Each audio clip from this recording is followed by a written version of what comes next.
Hello Mireille et Paulette, je suis ravie de te retrouver dans cette vidéo DIY pour faire ma fameuse recette de gel de lin que je t'ai teasée pendant des semaines sur Instagram. Donc il va te falloir quelques petites choses. Donc à commencer, il va te falloir 2 cuillères à café ou à soupe selon les quantités de graines de chia. Elles sont très riches en minéraux, en oméga 3, en oméga 6 et elles vont vraiment renforcer la fibre capillaire. Ensuite, il va te falloir 2 cuillères à soupe ou à café de graines de lin qui sont très riches en polysaccharides, en protéines et qui vont vraiment être ultra hydratantes.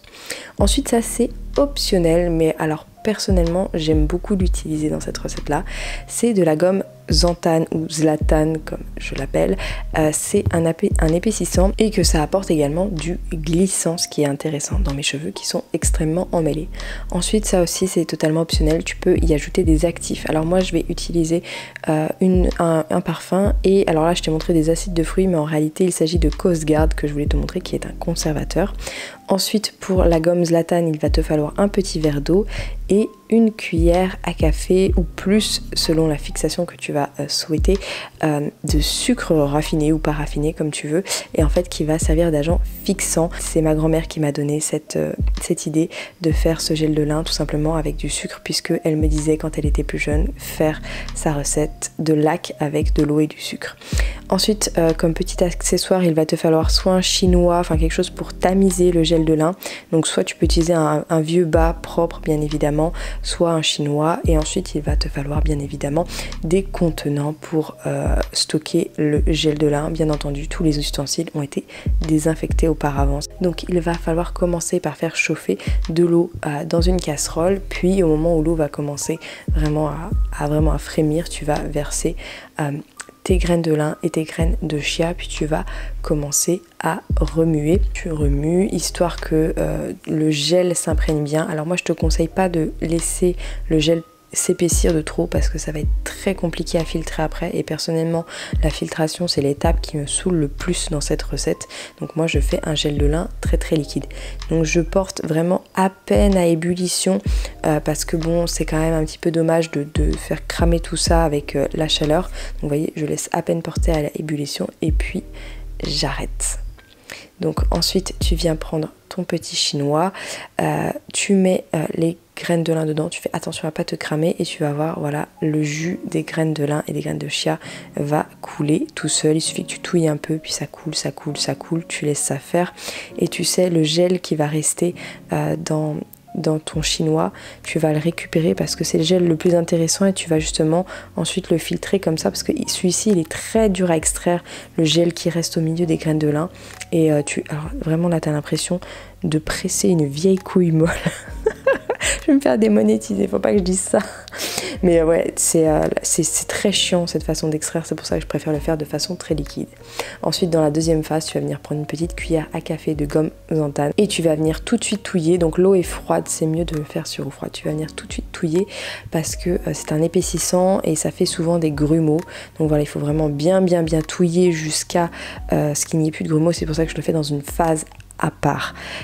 Donc tu touilles jusqu'à ce qu'il n'y ait plus de grumeaux, et tu vas voir avec le petit fouet là comme ça va donner des petites bulles ultra intéressantes. Donc une fois que tu as fini de bien touiller et de bien filtrer ton gel de lin, tu viens récupérer ta gomme xanthane, tu fais rentrer des petites bulles d'air dedans, et ensuite tu y ajoutes la cuillère ou les cuillères de sucre, hein, ça va dépendre de la force de fixation que tu veux souhaiter. Cette recette est entièrement modulable, donc à toi de voir combien de cuillères à soupe de sucre ou pas du tout tu souhaites mettre dedans, et tu viens ensuite mélanger tout simplement les deux phases. Alors par contre, tu feras pas comme moi. Moi j'ai été un petit peu prise par l'espace parce que j'avais un peu de mal à filmer. J'ai vraiment pas fait attention. J'ai mis plein de graines de lin dans mon mélange final et c'est très compliqué à retirer. Donc bon, moi ça me dérange pas. Je sais que je vais les retirer en fait quand j'utiliserai le gel de lin. Je ferai le tri entre guillemets dans ma main. Mais vraiment faites pas comme moi. J'ai vraiment pas fait attention quand j'ai filtré tout ça. J'ai eu des petits cafouillages parce que j'étais pas sur mon plan de travail habituel, parce que mon plan de travail habituel n'est absolument pas très instagrammable, hein, on dira ça comme ça, et au niveau de la luminosité c'était pas ça, donc j'ai fait ça sur ma table de salon, mais bon voilà, j'ai eu quelques petits couacs. Donc bref, tu viens bien mélanger tout ça. Bien entendu, tu peux y ajouter des actifs de ton choix. Donc pour ma part, comme je t'ai dit, je vais mettre quelques gouttes de parfum et évidemment un conservateur. Alors il faut savoir que le gel de linge, je le conserve avec un conservateur au frigo parce que c'est quelque chose qui se conserve assez difficilement, et puis des fois comme je voyage avec, je préfère toujours le mettre au frigo, comme ça limite la prolifération potentiel de bactéries, en plus voilà d'être au frigo et d'avoir un conservateur à l'intérieur, mais tu peux évidemment t'en passer. Après, si jamais il y a le moindre signe de changement de couleur, de petits nuages blancs à l'intérieur, tu jettes tout de suite à la poubelle. Enfin, j'ai envie de dire, c'est pas pour le prix que ça t'a coûté, donc vraiment voilà, fais attention. Puis tu n'as plus qu'à transvaser voilà, dans les pots que tu souhaites. Alors il te faudra un petit entonnoir, le transvaser dans un petit bocal comme moi, et voilà, ça y est, c'est fini.